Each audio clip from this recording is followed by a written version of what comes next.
Assalamualaikum warahmatullahi wabarakatuh. Kami dari kelompok 6 akan mereview materi dari week 1 hingga week 6. Baik, sebelum masuk ke dalam review materi, perkenalkan kelompok 6, yaitu saya, Awalina Putri Rahayu dengan NPM akhir 046, kemudian ada Laras Primalia dengan NPM akhir 063, ada Muhammad Rizky Ferdiansa dengan NPM akhir 064, ada Maria Florencita Aprilia dengan NPM akhir 065, dan ada Diana Dianjani dengan NPM akhir 074. Baik, di sini saya akan menjelaskan mengenai week 1, yaitu mengenai konsep dasar audit, seperti halnya konsep dasar mengenai pengenalan, yaitu tentang audit. Tentu saja yang pertama yaitu mengenai definisi dari audit. Apa sih definisi dari audit? Audit merupakan proses sistematis untuk memperoleh dan mengevaluasi bukti secara objektif mengenai pernyataan-pernyataan tentang kegiatan dan kejadian ekonomi dengan tujuan untuk menetapkan tingkat kesesuaian antara pernyataan-pernyataan tersebut dengan kriteria yang telah ditetapkan serta penyajian-penyajian hasil pada pemakai yang berkepentingan. Terdapat perbedaan mengenai audit dan accounting, yaitu terdapat 5 komponen perbedaan. Yang pertama ada siklus. Untuk accounting sendiri, siklusnya adalah bukti transaksi, jurnal, buku besar, neraca saldo, dan laporan keuangan. Untuk auditing sendiri itu kebalikan dari audit. Auditing kebalikan dari accounting, yaitu laporan keuangan, neraca saldo, buku besar, jurnal, dan transaksi. Nah, untuk yang kedua, komponen kedua yaitu mengenai hasil atau output. Untuk accounting sendiri menghasilkan laporan keuangan perusahaan. Untuk auditing sendiri menghasilkan laporan auditor independen yang berisi opini auditor, dan menghasilkan laporan keuangan auditing. Nah, yang ketiga yaitu mengenai pedoman. Terdapat perbedaan pedoman antara keduanya. Untuk pedoman dari accounting itu adalah SAK atau Standar Akuntansi Keuangan, dan SAP yaitu Standar Akuntansi Pemerintahan. Sedangkan audit itu memiliki hanya satu pedoman, yaitu Standar Auditing atau SA. Komponen selanjutnya adalah profesi. Untuk accounting sendiri akan menghasilkan profesi yang dapat kita jumpai seperti halnya accounting, akuntan accounting, finance officer, dan lain-lain. Nah, ya untuk audit itu menghasilkan sebuah profesi, yaitu sebagai auditor ataupun akuntan publik. Nah, untuk komponen yang kelima yaitu mengenai organisasi. Organisasi ini juga berbeda. Untuk accounting sendiri itu IAI atau Ikatan Akuntan Indonesia. Untuk auditing sendiri yaitu IAPI, yaitu Ikatan Akuntan Publik Indonesia. Nah, dari kelima komponen tersebut memperlihatkan bahwa accounting dan auditing itu berbeda secara dengan jelas.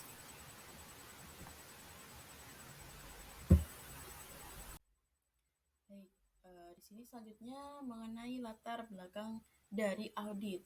Nah, di sini di dalam latar belakang audit itu terdapat 4 komponen, yaitu yang pertama conflict of interest. Di sini audit itu harus bebas dari bias kepentingan kelompok tertentu. Jadi bebas itu seperti halnya itu tidak memihak pihak apapun. Nah, yang kedua ada consequence. Nah, laporan keuangan itu merupakan satu-satunya sumber informasi yang dipakai oleh seorang audit untuk membuat keputusan yang bahwa konsekuensi ekonomi, sosial, dan lain-lain. Yang ketiga yaitu mengenai complexity. Di sini masalah akuntansi dan penyesuaian laporan keuangan menjadi semakin kompleks sehingga resiko dari salah interpretasi dan salah tidak sengaja itu ikut meningkat. Yang keempat mengenai remoteness, yaitu pengguna laporan tidak praktis mencari akses langsung pada catatan akuntansi karena faktor jarak, waktu, dan biaya. Nah, untuk yang selanjutnya ini terdapat jasa dari seorang akuntan publik.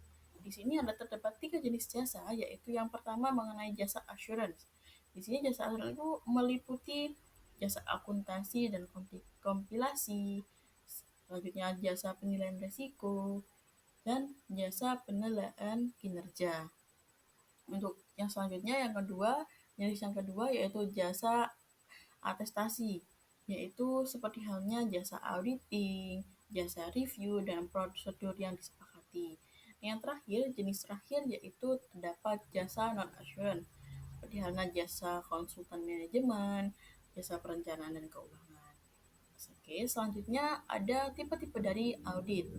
Yang pertama ada audit laporan keuangan. Di sini tugas dari seorang tim audit laporan keuangan itu memeriksa asersi dalam laporan keuangan. Nah, prinsip akuntansi akan diterima secara umum. Nah, untuk hasilnya itu menghasilkan hasil opini auditor atas kewajaran laporan keuangan. Jadi di dalam audit laporan keuangan ini menilai apakah laporan keuangan ini sudah yang seharusnya terjadi. Seperti itu. Yang kedua, audit kepatuhan. Di sini, audit akan memeriksa tindakan perorangan atau organisasi. Jadi, audit itu akan menilai apakah organisasi ini, apakah perorangan ini sudah bekerja yang sudah mengikuti SOP atau belum. Jadi, audit itu akan menilai dari segi kebijakan ataupun SOP dari suatu perusahaan ataupun suatu perorangan yang terdapat pada perusahaan. Nah, untuk hasilnya sendiri itu opini auditor dan atas kepatuhan perorangan ataupun organisasi. Jadi pada audit kepatuhan ini mengacu pada kebijakan dan perundang-undangan yang berlaku tentunya. Yang ketiga yaitu jasa non-assurance. Di sini tipe audit yang ketiga ini itu memeriksa seluruh ataupun sebagian aktivitas organisasi. Nah, tujuan adanya jasa ini itu terdapat tujuan tertentu dari organisasi. Jadi ada tujuan khusus yang menjadikan audit ini disuruh untuk memeriksa perusahaan. Nah, untuk hasilnya itu hasil rekomendasi perbaikan. Baik, selanjutnya yaitu mengenai profesi akuntan publik dan juga struktur kantor akuntan publik. Nah, di sini saya akan membahas mengenai profesi akuntan publik dan kualitas audit sebagai permulaan. Nah, harus memahami nih bahwa profesi akuntan publik ini diawasi oleh berbagai lembaga agar standar audit tetap terjaga. Di Kanada ada CPAB atau Badan Akuntabilitas Publik Kanada yang bertugas mengawasi firma akuntansi, dan CPAB dibentuk oleh CSA untuk memastikan standar audit lebih baik. Lalu bagaimana nih struktur dalam kantor akuntan publik? Nah, biasanya kantor ini berbentuk kepemilikan tunggal atau kemitraan. Nah, dengan hierarki dalam kantor akuntan publik dimulai dari akuntan staff, lalu naik ke audit senior, kemudian ke manajer, lalu ke manajer senior hingga menjadi mitra. Nah, untuk menjadi akuntan publik, kita harus menempuh pendidikan sarjana, mendapatkan sertifikasi CPA, mengikuti ujian profesional, dan juga memiliki pengalaman kerja di bidang audit. Nah, selanjutnya yaitu mengenai organisasi yang mempengaruhi profesi akuntan publik di Kanada. Nah, setelah memahami struktur profesi akuntan publik, sekarang kita lihat bagaimana organisasi yang berperan dalam mengatur dan mengawasi profesi ini. Nah, pertama, ada organisasi akuntan publik provinsi yang bertugas mengelola perizinan dan pendidikan keberlanjutan bagi para akuntan. Yang kedua, ada Dewan Standar Audit dan Jaminan AASB yang menetapkan standar audit yang berlaku umum atau GAAS yang menjadi pedoman dalam laporan audit keuangan. Nah, yang ketiga ada Dewan Standar Audit dan Jaminan Internasional atau IASB yang berperan dalam harmonisasi standar audit di tingkat global. Kemudian ada CPAB yang berfokus pada inspeksi dan manajemen risiko dalam audit. Selain itu, ada PCAUB yang mengawasi firma akuntansi di Amerika Serikat, serta Komisi Sekuritas Provinsi dan SEC yang mengawasi transaksi sekuritas dan memastikan informasi keuangan yang diberikan kepada investor itu dapat dipercaya. Dari sini kita bisa melihat bahwa profesi akuntan publik sangat diawasi agar tetap transparan dan berkualitas. Selanjutnya mengenai standar dan prinsip audit laporan keuangan. Nah, sekarang kita akan membahas mengenai standar yang digunakan dalam audit laporan keuangan. Nah, di Kanada ada standar asuransi CPA Kanada yang menjadi dasar dalam pelaksanaan audit. Standar ini mengacu pada beberapa prinsip utama, Yang pertama, ada tujuan audit memberikan opini yang memastikan bahwa laporan keuangan telah disusun secara wajar sesuai standar keuangan yang berlaku. Yang kedua, tanggung jawab pribadi yang menjadi auditor harus memiliki keahlian, etika, dan juga menjaga independensi agar audit dilakukan dengan jujur. Yang ketiga, ada tanggung jawab kinerja. Audit harus mengumpulkan bukti yang cukup agar audit bebas dari kesalahan material. Yang keempat, ada pelaporan. Hasil audit harus dituangkan dalam laporan tertulis yang jelas dan dapat dipercaya oleh para pengguna laporan keuangan. Baik, di sini saya akan menjelaskan mengenai materi di minggu ketiga, yaitu mengenai jenis audit dan laporannya. Jadi yang pertama yaitu ada jenis-jenis audit. Nah, untuk jenis-jenis audit sendiri itu dibagi menjadi 3, yaitu yang pertama ada audit operasional, yang kedua ada audit kepatuhan, dan yang ketiga ada audit laporan keuangan. Untuk yang pertama yaitu audit operasional. Jadi audit operasional ini itu membahas mengenai unit tertentu dalam organisasi untuk tujuan mengukur kinerjanya. Yang dimana terdapat prosedur organisasi untuk mengevaluasi efektivitas dan efisiensi operasi. Untuk efektivitas sendiri, itu merupakan ukuran dalam mencapai visi dan misi, sedangkan efisiensi yaitu untuk menunjukkan organisasi menggunakan sumber dayanya untuk mencapai tujuannya dengan baik. Yang kedua yaitu audit kepatuhan. Audit kepatuhan merupakan tinjauan yang dilakukan organisasi tersebut menjalankan operasinya sesuai dengan peraturan perundang-undangan yang ada atau tidak. Biasanya di audit kepatuhan ini itu mengevaluasi karyawannya. Apakah mereka menerapkan kebijakan yang dibuat oleh manajer atau tidak. Nah, setelah itu, hasil dari audit kepatuhan ini akan dilaporkan kepada manajemen dalam unit organisasi yang diaudit. Dan yang ketiga yaitu ada audit laporan keuangan. Jadi di dalam audit laporan keuangan ini itu terdapat tugas dalam memeriksa dan mengendalikan laporan keuangan guna menentukan apakah laporan tersebut dapat memberikan pandangan dalam menyajikan laporan keuangan secara wajar sesuai dengan kriteria yang ada. Kriteria tersebut berupa standar pelaporan keuangan internasional atau biasa dikenal dengan IFRS. Sedangkan prinsip umum yang biasanya digunakan yaitu GAAP di Amerika Serikat dan UU atau undang-undang di setiap negara yang dimilikinya. Selanjutnya yaitu ada jenis-jenis opini audit laporan keuangan. Jadi, dalam jenis-jenis opini audit ini itu dibagi menjadi 5, yaitu yang pertama adalah opini wajar tanpa pengecualian atau biasa dikenal dengan WTP dengan kesalahan kurang dari 0,01%. Nah, opini ini memiliki arti bahwa laporan keuangan disajikan sesuai dengan standar akuntansi yang berlaku. Yang kedua, ada opini wajar tanpa pengecualian dengan paragraf penjelas atau biasa disingkat WTP DPP dengan kesalahan kurang dari 0,05%. Nah, dalam keadaan tertentu, auditor itu dapat menambahkan kalimat penjelas dalam laporan audit. Hal ini dapat terjadi apabila terdapat pembahasan dalam lingkup audit pada bagian tertentu dari laporan keuangan. Yang ketiga, ada opini wajar dengan pengecualian atau WDP, yaitu kesalahannya yaitu kurang dari 0,10%. Yang dimana opini ini memiliki maksud yaitu laporan keuangan dapat diandalkan tetapi masih ada beberapa masalah yang dikecualikan agar tidak salah dalam mengambil keputusan. Yang keempat yaitu opini tidak wajar atau disingkat TW dengan kesalahan lebih dari 0,10. Jadi opini ini itu mengartikan bahwa laporan keuangan tidak disajikan sesuai dengan standar akuntansi atau ada kesalahan material dalam laporan keuangan tersebut.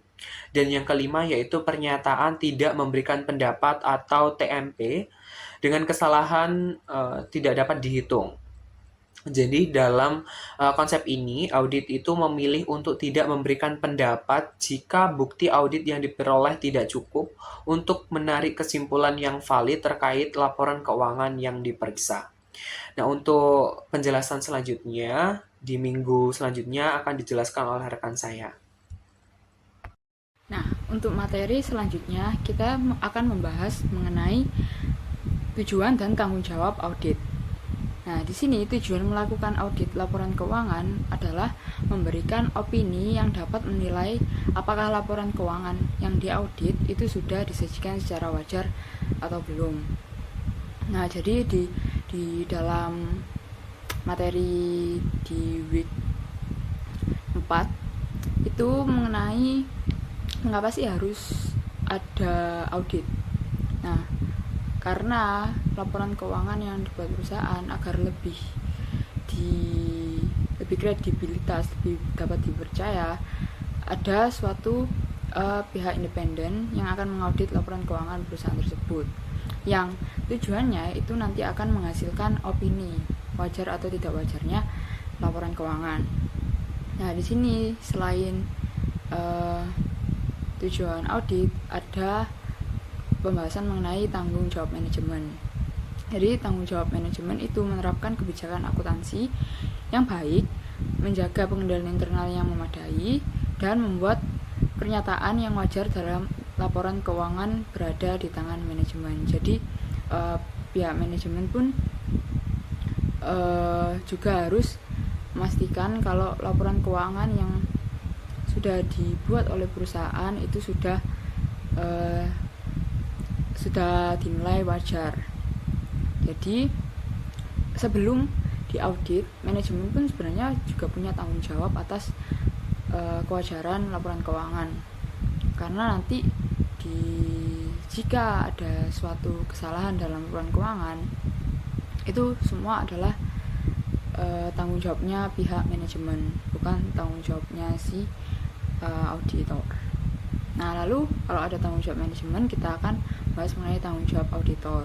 Jadi tanggung jawab auditor itu memperoleh keyakinan yang memadai tentang laporan keuangan secara keseluruhan, serta melaporkan laporan keuangan dan mengomunikasikannya sebagaimana diharuskan oleh standar audit sesuai dengan temuan auditor.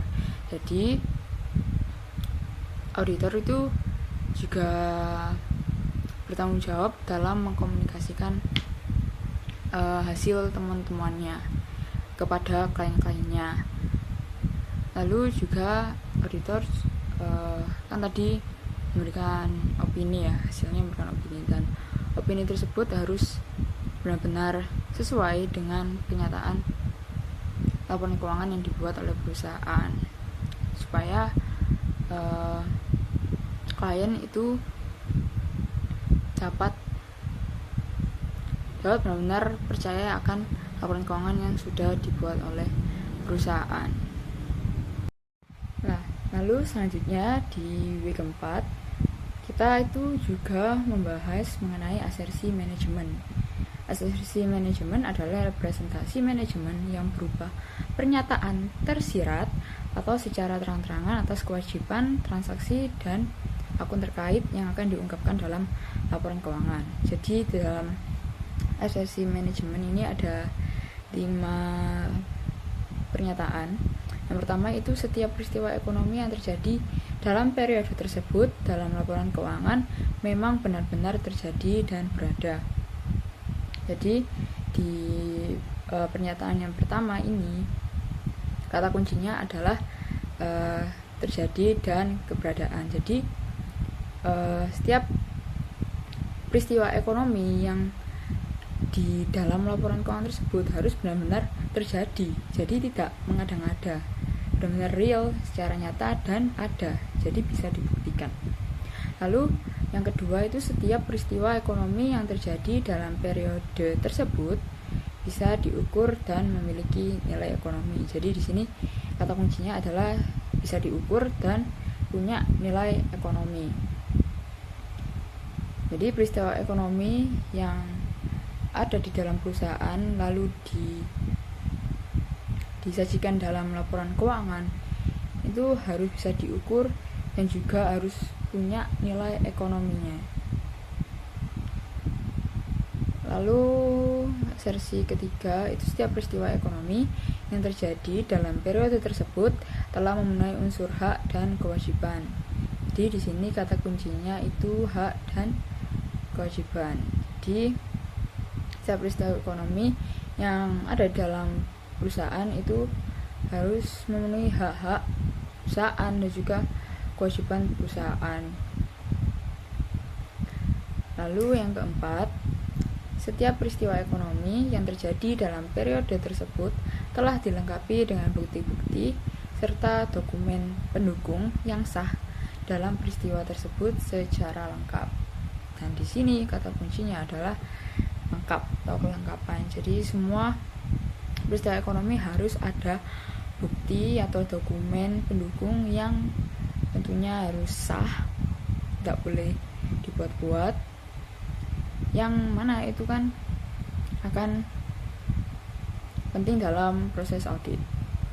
Lalu yang nomor 5, setiap peristiwa ekonomi yang terjadi dalam periode tersebut telah disajikan dan diungkapkan sesuai dengan kriteria dan dari prinsip akuntansi yang berlaku.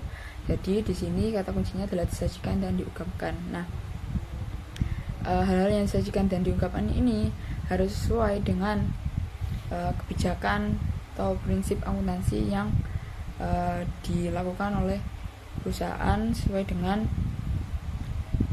standar akuntansi yang berlaku. Selanjutnya yaitu pada bab 5, pada pertemuan 5 ini membahas tentang resiko audit. Jadi resiko audit ini itu merupakan kemungkinan bahwa mengaudit laporan keuangan yang mengandung salah saji material. Dalam proses audit ini, pemeriksa wajib memahami berbagai jenis ketidakpastian yang dapat mempengaruhi hasil audit. Di sini ada jenis-jenis resiko utama yang perlu diperhatikan. Yang pertama yaitu ada resiko deteksi terencana. Jadi audit ini tuh harus bisa mendeteksi resiko dan juga merencanakan cara pencegahannya dalam tingkat materialitas. Yang kedua ini ada resiko inherent atau bawaan. Jadi resiko ini itu muncul dari sifat transaksi atau saldo akun itu sendiri sebelum mempertimbangkan pengendalian internal. Risiko inherent atau bawaan ini itu untuk mengukur penilaian auditor. Yang ketiga itu ada risiko pengendalian. Jadi risiko ini itu bahwa pengendalian internal ini dapat mencegah atau mendeteksi salah saji material. Yang terakhir yang keempat yaitu ada risiko deteksi. Risiko ini auditor tidak akan mendeteksi salah saji yang ada dalam laporan keuangan. Selanjutnya yaitu menilai risiko kesalahan pernyataan material, ketidakpastian kesalahan dalam penyajian material. Hal ini terjadi di dua tingkatan, yakni laporan keuangan menyeluruh dan juga tingkat asersi. Risiko asersi ini terdiri dari risiko inherent atau kerentanan asersi dan juga risiko pengendalian atau kegagalan pengendalian internal. Selanjutnya yaitu ada prosedur pemberian nilai dari ketidakpastian. Pemeriksa ini itu wajib mengikuti langkah pemberian nilai ketidakpastian guna mengidentifikasi dan penilaian risiko kesalahan laporan keuangan. Ini itu mencakup pertanyaan, analisis, observasi, dan juga diskusi dengan manajemen dan juga tim. Prosedur pemberian nilai dari ketidakpastian lainnya. Pemeriksa ini itu harus menjalankan prosedur penilaian risiko yang lain untuk membantu meneliti risiko yang salah saji material. Misalnya, adanya pertimbangan informasi yang berasal dari sumber eksternal dan juga risiko penipuan serta mengidentifikasi yang relevan. Yaitu mengenai transaksi yang tidak berkelanjutan. Ketidakpastian yang relevan seringkali berkaitan pertama yaitu ada transaksi tidak berkelanjutan seperti transaksi besar ataupun kompleks. Yang kedua ini ada hal-hal yang memerlukan pertimbangan signifikan seperti estimasi akuntansi yang memiliki ketidakpastian pengukuran signifikan. Yang ketiga itu ada risiko penipuan. Jadi risiko penipuan ini itu yang paling sulit terdeteksi karena penyembunyiannya. Auditor ini itu harus mempertimbangkan risiko tersebut sebagai risiko signifikan dan merespon dengan tepat untuk memastikan bahwa audit ini direncanakan dan dilakukan dengan efektif. Selanjutnya itu membahas mengenai model dari risiko audit. Model ini itu dapat dinyatakan dalam rumus ini. Yang pertama ada PDR sama dengan AAR dikali IR dikali CR dengan keterangan sebagai berikut yang tertera pada PPT. Jadi, model risiko audit ini membantu auditor untuk menentukan bukti yang diperlukan untuk setiap tujuan audit. Model ini terdiri dari 4 komponen. Yang pertama ada risiko deteksi terencana, risiko inherent, risiko pengendalian, dan juga risiko yang dapat diterima. Model risiko audit ini mendukung pemeriksa dalam memilih bukti yang dibutuhkan untuk setiap tujuan audit. Resiko audit yang dapat diterima yaitu merupakan ukuran seberapa besar keinginan auditor untuk menerima bahwa laporan keuangan mungkin salah saji material setelah audit selesai. Auditor ini harus mempertimbangkan beberapa faktor saat menilai ketidakpastian dari audit, seperti tingkat yang bergantung pada penggunaan pihak eksternal di laporan keuangan yang memungkinkan klien ini menghadapi kesulitan di keuangan serta integritas dari manajemen. Resiko inherent ini dipengaruhi oleh sifat bisnis klien, hasil audit sebelumnya, transaksi pihak yang berkaitan, transaksi non-rutin yang menyeluruh, dan juga penilaian guna mencatat saldo transaksi. Pemeriksaan ini itu wajib menilai risiko keuangan dan juga penyalahgunaan aset dalam pemeriksaan. Auditor ini juga harus mempertimbangkan beberapa faktor seperti tingkat ketergantungan pengguna eksternal dan juga integritas manajemen. Resiko inherent ini dipengaruhi oleh sifat bisnis klien, hasil audit sebelumnya, dan transaksi non-rutin. Pemeriksaan ini itu wajib memiliki penilaian terkait faktor guna menentukan ketidakpastian inherent dan juga mengubah bukti dari audit guna adanya pertimbangan. Model risiko audit ini dapat meringankan beban pemeriksa dalam menentukan bukti yang diperlukan. Namun, terdapat kesulitan dalam pengukuran komponen-komponen model yang membuat penilaian risiko ini menjadi subjektif. Auditor ini itu harus mengembangkan alat-alat yang membantu dalam pengambilan keputusan untuk menjadi penghubung dari penilaian yang mempengaruhi bukti yang tepat. Auditor ini juga wajib mempertimbangkan dampak revisi penilaian risiko terhadap persyaratan bukti. Selanjutnya yaitu mengenai korelasi atau hubungan antara risiko dan materialitas dalam adanya bukti audit. Risiko dan materialitas dalam audit sangat berkaitan. Risiko ini merupakan tentang ketidakpastian, sedangkan materialitas ini tentang seberapa besar dampaknya. Jadi keduanya ini tuh kerjasama untuk mengukur seberapa besar ketidakpastian yang dapat diterima dalam suatu audit. Materialitas dan risiko ini merupakan kebutuhan dalam audit. Materialitas kinerja dan risiko ini tidak saling mempengaruhi, tetapi keduanya ini tuh kerjasama untuk menentukan seberapa banyak bukti yang dibutuhkan dalam suatu audit. Jadi dalam audit ini, pemahaman yang mendalam tentang risiko audit dan bagaimana cara menilai serta merespon risiko tersebut sangat penting. Auditor ini itu juga harus melakukan penilaian yang cermat terhadap ketidakpastian inherent, pengelolaan, dan mendeteksi guna mencari kepastian terkait laporan keuangan yang dapat diperiksa agar terbebas dari kesalahan saji material. Dengan menggunakan model risiko audit dan prosedur yang tepat, auditor ini dapat merencanakan audit yang efektif dan efisien. Jadi dalam suatu proses audit ini tuh harus ada perikatan audit di mana terdapat hubungan atau ikatan antara kantor akuntan publik dengan perusahaan klien yang disebut dengan audit engagement. Dan itu auditor ini tuh harus memahami lingkungan bisnis, pengendalian lingkungan perusahaan, di mana jika pengendalian internal ini baik, kemungkinan laporan keuangan ini itu dapat dipercaya, dan juga auditor ini juga harus melakukan perencanaan dengan baik dan memadai. Oke, di sini kami akan mereview yang selanjutnya, yaitu yang terakhir week 6. Di dalam week 6 ini terdapat yang pertama, subbab yang pertama yaitu mengenai jenis-jenis fraud. Jenis-jenis fraud ini ada dua jenis. Yang pertama yaitu pelaporan keuangan yang curang. Nah, pelaporan keuangan yang curang ini itu terjadi ketika pernyataan yang salah ataupun terdapat informasi secara disengaja diubah dan dengan menipu pengguna laporan. Nah, untuk seperti contoh perilakunya yaitu menambah ataupun mengurangi jumlah pendapatan, aset ataupun hutang. Terus ada juga menghilangkan biaya ataupun beban yang seharusnya dicatat, dan merekayasa data transaksi atau laporan keuangan. Terus yang kedua, di sini terdapat penyalahgunaan aset. Nah, penyalahgunaan aset ini merupakan bentuk penipuan yang melibatkan pencurian aset perusahaan.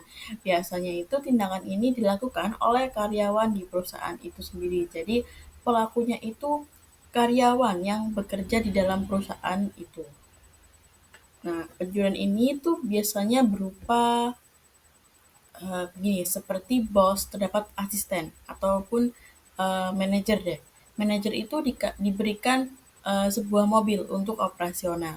Nah, ternyata si manajer ini membawa mobilnya pulang ke rumah, sehingga kan secara tidak langsung mobil itu akan digunakan secara pribadi juga oleh manajer. Nah, itu termasuk salah satu bentuk penyalahgunaan aset.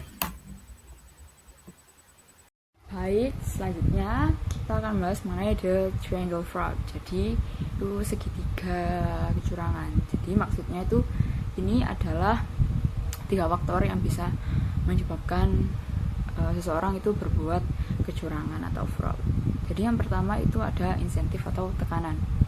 Sini artinya manajemen atau karyawan lainnya memiliki insentif atau tekanan untuk secara material menyajikan laporan keuangan yang salah. Jadi seorang itu bisa melakukan fraud atau kecurangan itu bisa aja karena faktor tekanan. Misalnya mungkin mereka terlilit utang, atau mungkin mereka di lingkungan yang mungkin bergengsi, yang akhirnya menekan pribadi tersebut harus memiliki gaya hidup yang juga cukup tinggi. Oleh karena itu mungkin dia melakukan korupsi untuk mendapatkan uang yang lebih, atau bahkan mencuri uang perusahaan. Itu contoh dari faktor tekanan. Lalu kesempatan. Ini keadaan memberikan kesempatan bagi manajemen atau karyawan untuk menyajikan laporan keuangan secara salah. Nah, di sini contoh dari kesempatan itu bisa aja, misalnya seorang itu tahu kalau keamanan dari perusahaan itu masih belum ketat. Oleh karena itu mungkin dia memakai kesempatan tersebut untuk mungkin mencuri aset perusahaan, atau menggunakan aset perusahaan itu untuk kepentingannya pribadi tanpa perintah dari atasan atau perusahaan tersebut.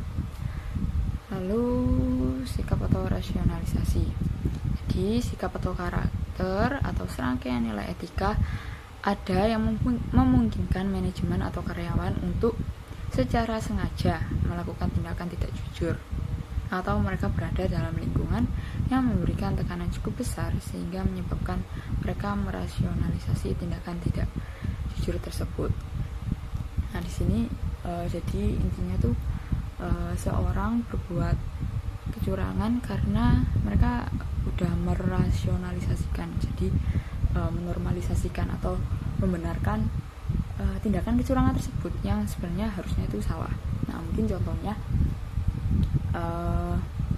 mungkin karyawan toko yang harusnya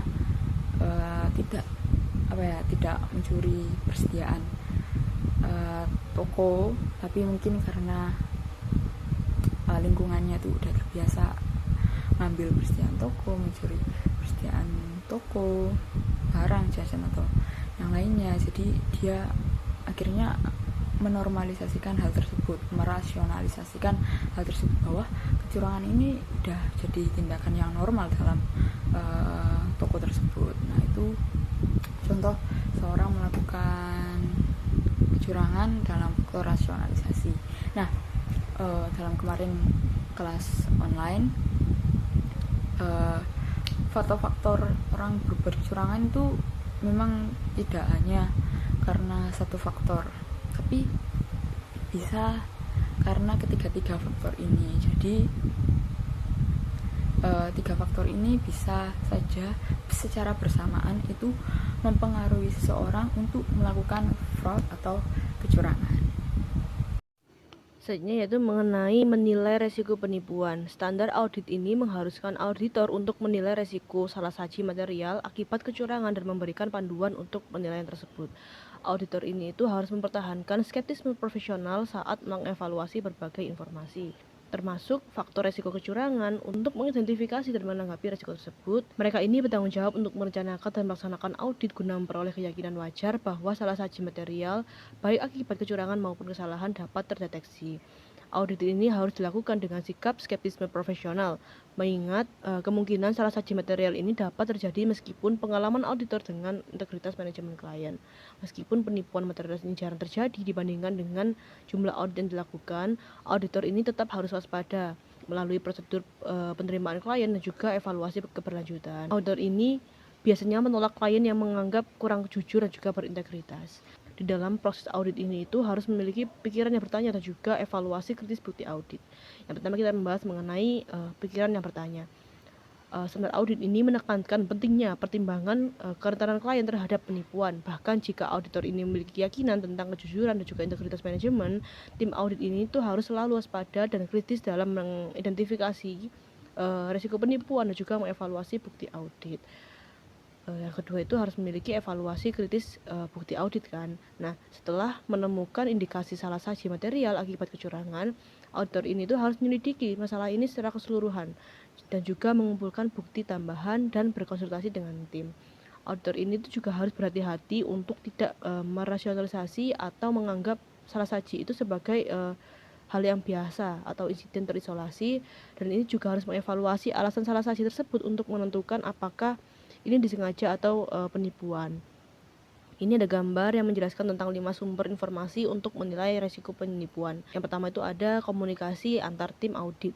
Jadi standar audit itu mengharuskan tim ini melakukan diskusi tentang kemungkinan salah saji material akibat kecurangan. Yang meliputi yang pertama itu kemungkinan penipuan, yang kedua penyembunyian laporan keuangan yang curang, yang ketiga ini penyalahgunaan aset, yang keempat ini tanggapan auditor terhadap kerentanan penipuan.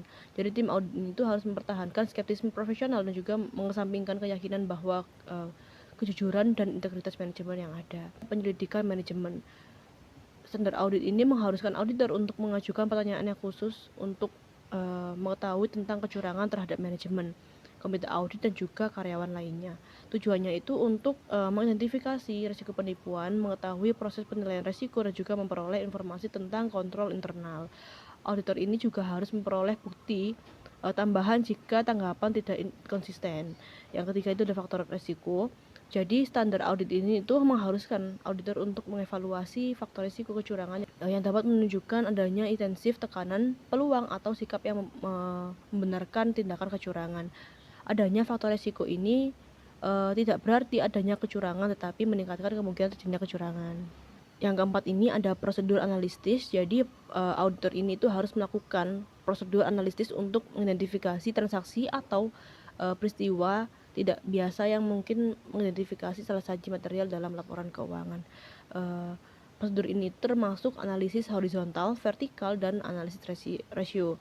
Tujuannya itu untuk mengidentifikasi hubungan yang tidak biasa atau tidak terduga yang melibatkan akun pendapatan yang mungkin mengidentifikasi laporan ini mengalami kecurangan. Yang kelima yaitu mengenai informasi lainnya. Jadi auditor ini tuh harus mempertimbangkan semua informasi yang diperoleh selama proses audit untuk menilai risiko kecurangan. Informasi ini termasuk integritas manajemen, hasil prosedur analisis dan juga penilaian risiko bawaan dan juga risiko pengendalian. Risiko kesalahan material yang teridentifikasi karena penipuan. Auditor ini tuh harus menilai risiko kecurangan pada tingkat pelaporan keuangan keseluruhan dan tingkat asersi untuk golongan transaksi, saldo akun, serta penyajian dan pengungkapan. Jadi penilaian ini itu harus dilakukan secara terus-menerus selama audit. Auditor ini juga harus memperoleh pemahaman tentang pengendalian internal yang terkait dengan risiko kecurangan dan juga mengevaluasi apakah pengendalian ini dirancang dan diterapkan dengan tepat. Selanjutnya akan dijelaskan rekan saya. Selanjutnya membahas mengenai pengawasan tata kelola perusahaan untuk mengurangi risiko kecurangan. Nah, manajemen bertanggung jawab untuk menerapkan tata kelola perusahaan dan prosedur pengendalian guna meminimalkan risiko kecurangan. Risiko ini dapat dikurangi melalui kombinasi tindakan pencegahan dan deteksi, karena kolusi dan dokumentasi palsu seringkali menjadi tantangan dalam mendeteksi kecurangan. Lebih efektif dan ekonomis bagi perusahaan untuk fokus pada pencegahan dan pencegahan kecurangan dengan menerapkan program dan pengendalian anti kecurangan. Nah, manajemen dapat mencegah kecurangan dengan mengurangi peluang. Nah, dengan cara mengomunikasikan kebijakan deteksi dan hukuman kecurangan, manajemen dapat mencegah karyawan melakukan sebuah kecurangan. Nah, pedoman dikembangkan oleh AICPA mengidentifikasikan 3 elemen untuk mencegah, menghalangi, dan juga mendeteksi kecurangan. Yang pertama, budaya kejujuran dan etika yang tinggi. Yang kedua, tanggung jawab manajemen dalam mengevaluasi risiko kecurangan. Dan juga yang ketiga, melalui pengawasan oleh komite audit. Nah, penelitian menunjukkan bahwa cara paling efektif untuk menjaga dan menghalangi kecurangan yaitu dengan menerapkan program dan pengendalian anti kecurangan didasarkan pada nilai-nilai inti yang dianut oleh perusahaan. Nah, nilai-nilai ini menciptakan lingkungan yang memperkuat perilaku yang dapat diterima dan ekspektasi yang dapat digunakan karyawan sebagai pedoman tindakan mereka. Next, kita akan membahas mengenai tingkatan respon auditor terhadap risiko kesalahan penyajian material akibat fraud. Jadi, Ketika auditor menemukan risiko kesalahan penyajian material akibat fraud, standar audit mengharuskan auditor untuk merespon risiko tersebut pada 3 tingkatan, yaitu yang pertama itu respon secara keseluruhan. Jadi, respon ini adalah tindakan yang diterapkan pada keseluruhan audit. Lalu yang kedua itu ada respon pada tingkat asersi. Jadi, respon ini itu mengenai prosedur spesifik yang digunakan untuk menguji akun tertentu guna mendeteksi kemungkinan kecurangan. Lalu tingkat yang terakhir adalah respon manipulasi oleh manajemen. Jadi ini tuh prosedur untuk mengatasi risiko bahwa manajemen mungkin mengesampingkan pengendalian internal yang ada untuk melakukan kecurangan. Nah, di dalam tingkatan tersebut masih ada respon-respon di dalamnya. Nah, untuk yang respon secara keseluruhan ini, tindakan yang pertama adalah diskusi dengan manajemen. Jadi, auditor itu harus berdiskusi dengan manajemen untuk memahami pandangan mereka mengenai potensi kecurangan dan mekanisme pengendalian yang telah diterapkan untuk mencegah atau mendeteksi kesalahan penyajian. Nah, lalu yang kedua itu mengenai evaluasi program dan pengendalian anti kecurangan. Jadi auditor itu perlu menilai apakah program dan pengendalian yang ada itu efektif dalam memitigasi risiko kesalahan penyajian material akibat kecurangan atau justru terdapat kelemahan yang meningkatkan risiko kecurangan. Lalu yang ketiga itu penugasan personel yang berpengalaman. Jadi auditor itu boleh menugaskan anggota tim audit yang mungkin lebih memiliki pengalaman, ilmu dalam menangani kecurangan yang ada. Lalu keempat, peningkatan skeptisisme profesional. Jadi auditor itu harus lebih kritis dalam memeriksa bukti audit, meningkatkan cakupan pemeriksaan dokumen pendukung transaksi, serta melakukan verifikasi tambahan terhadap penjelasan manajemen mengenai hal-hal yang mencurigakan dalam laporan keuangan. Lalu yang terakhir itu ada evaluasi kebijakan akuntansi perusahaan. Jadi auditor itu harus menaruh perhatian khusus pada prinsip akuntansi yang melibatkan estimasi subjektif atau transaksi yang kompleks, karena standar audit mengasumsikan bahwa risiko kecurangan selalu ada dalam pengakuan pendapatan. Auditor harus meninjau kebijakan pengakuan pendapatan perusahaan. Nah, lalu kita masuk ke respon pada tingkat asersi. Ketika auditor mengidentifikasi risiko kecurangan dalam suatu akun, auditor itu harus menyesuaikan yang pertama sifat prosedur audit. Jadi auditor bisa saja memilih untuk melakukan pemeriksaan fisik aset daripada hanya mengandalkan dokumen pendukung. Lalu yang kedua, waktu prosedur audit. Jadi auditor itu dapat memilih untuk melakukan pengujian substantif pada akhir periode dibandingkan berdasarkan data sementara. Lalu yang ketiga, lingkup prosedur audit. Jadi auditor dapat meningkatkan jumlah sampel dalam pengujian transaksi untuk memperoleh lebih banyak bukti. Nah, selanjutnya kita ke tingkat yang ketiga, yaitu respon terhadap risiko manipulasi oleh manajemen. Kenapa sih kok harus kita mengecek manajemen? Auditor harus mengecek manajemen karena manajemen itu memiliki kewenangan untuk mengubah atau mengesampingkan pengendalian internal. Jadi auditor itu wajib menerapkan prosedur berikut dalam setiap audit untuk mendeteksi kemungkinan manipulasi. Jadi yang pertama itu prosedurnya adalah memeriksa jurnal dan penyesuaian akun. Jadi kecurangan sering terjadi melalui penyesuaian jumlah dalam laporan keuangan, bahkan ketika pengendalian internal berjalan efektif.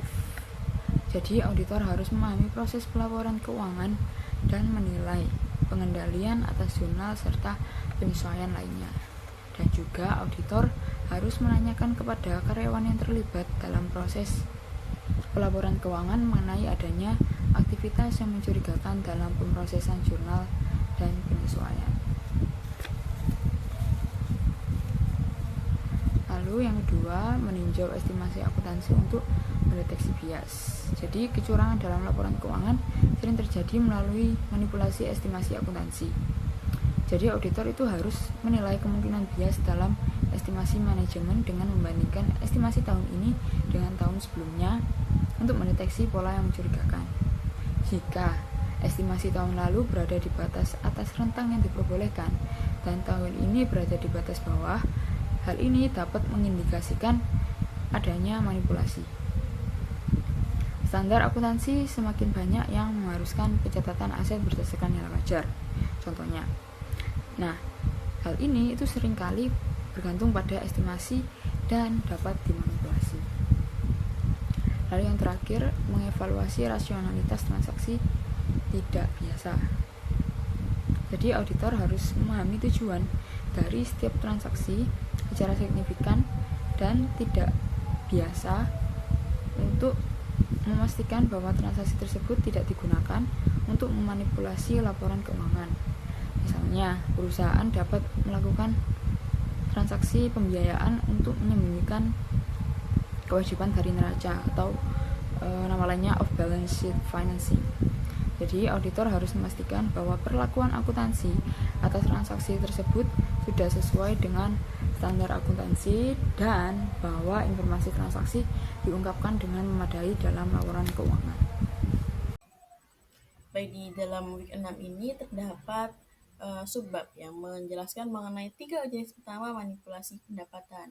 Di sini terdapat pendapatan fiktif, pengakuan pendapatan prematur, yang kedua manipulasi penyesuaian pendapatan. Nah, untuk pendapatan fiktif ini seperti namanya, fiktif yaitu tidak nyata. Jadi di sini pendapatan yang tidak nyata ataupun pendapatan yang mengada-ngada pendapatan. Yang kedua mengenai pengakuan pendapatan prematur. Jadi di sini tuh mempercepat proses pengakuan pendapatan untuk memenuhi perkiraan laba ataupun penjualan. Nah, di sini seperti contohnya itu bill and hold. Nah, jika kita membeli barang, itu pada perusahaan itu akan mengakui penjualan itu ketika barang itu sudah dikirim. Tetapi pada bill and hold ini, penjual itu mengakui, maksudnya menagih barang, tetapi barangnya itu belum dikirim kepada customer. Yang ketiga yaitu mengenai manipulasi penyesuaian pendapatan. Nah, di sini perusahaan itu menyembunyikan seperti retur penjualan sebagai bahan untuk melebih-lebihkan penjualan bersih dan pendapatan. Nah, untuk selanjutnya ada tanda-tanda peringatan penipuan pendapatan. Di sini ada 5. Yang pertama penyalahgunaan tanda terima yang melibatkan pendapatan. Penyalahgunaan tanda terima yang melibatkan pendapatan ini itu biasanya terdapat pada tanda terima kas. Meskipun penyalahgunaan ini relatif tidak begitu besar kerugiannya, namun tetap saja dapat mempengaruhi kehilangan aset secara langsung pada perusahaan. Dengan adanya penyalahgunaan ini dapat mengakibatkan kegagalan pencatatan dari penjualan. Nah, yang kedua di sini penyalahgunaan pendapatan dan penerimaan kas.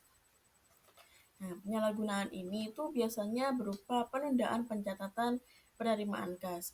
Jadi yang pertama kan kita tidak mencatat kas. Namun di selanjutnya kita juga tidak mencatat kas lagi. Jadi terdapat penundaan pencatatan penerimaan kas sehingga akan menumpuk di kemudian hari. Yang selanjutnya ada memanipulasi mentransfer dana antar bank untuk membuat saldo kas terlihat lebih besar. Jadi yang awalnya itu tidak ada transfer antar bank, tapi Pak dengan ini pelaku itu mentransfer dana pada antar bank sehingga terlihat saldo kas itu semakin terlihat besar dengan adanya itu. Selanjutnya ada penyalahgunaan persediaan, laporan keuangan yang curang untuk persediaan. Nah, di sini dengan adanya penyalahgunaan ini biasanya itu berkaitan erat dengan adanya persediaan fiktif ataupun persediaan tidak nyata. Nah, perusahaan itu kan banyak memiliki persediaan, bermacam-macam persediaan. Nah, dengan begitu persediaan itu dapat diotak-atik oleh perusahaan sehingga persediaan fiktif akan masuk ke dalam catatan akuntansi. Nah, yang keempat yaitu mengenai pelaporan keuangan yang curang untuk akun hutang. Di sini penyalahgunaan mengenai hutang ya.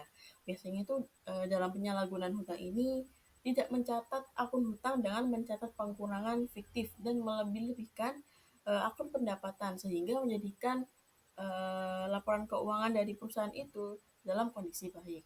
Nah, yang terakhir penyalahgunaan dalam siklus akuisisi dan pembayaran. Di sini biasanya itu terjadi pada proses pengadaan barang dan jasa. Contohnya seperti pencatatan persediaan yang tidak akurat. Nah, penyalahgunaan ini itu rentan terjadi karena melibatkan dokumen, personil, dan departemen.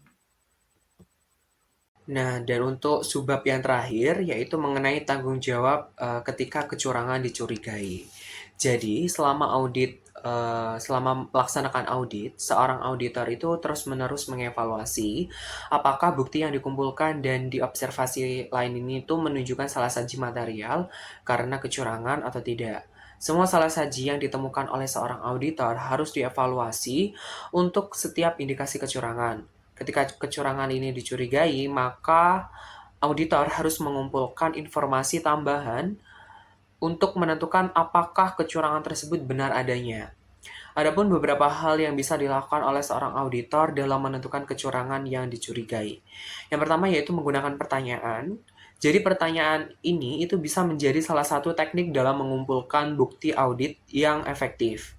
Dengan metode wawancara, seorang auditor itu dapat dengan bebas bertanya atau memodifikasi pertanyaan selama wawancara mengenai adanya indikasi kecurangan ini. Karena seorang auditor itu dapat mengklasifikasikan masalah yang tidak dapat diamati serta bisa mengamati respon verbal ataupun non-verbal responden. Nah, metode wawancara ini juga dapat membantu mengidentifikasi masalah yang dihilangkan dari dokumentasi atau konfirmasi. Yang kedua yaitu menentukan kategori pertanyaan. Jadi, auditor itu dapat menggunakan pertanyaan informasi saat mengumpulkan bukti lanjutan mengenai program dan pengendalian yang dimana bukti lain yang melibatkan salah saji.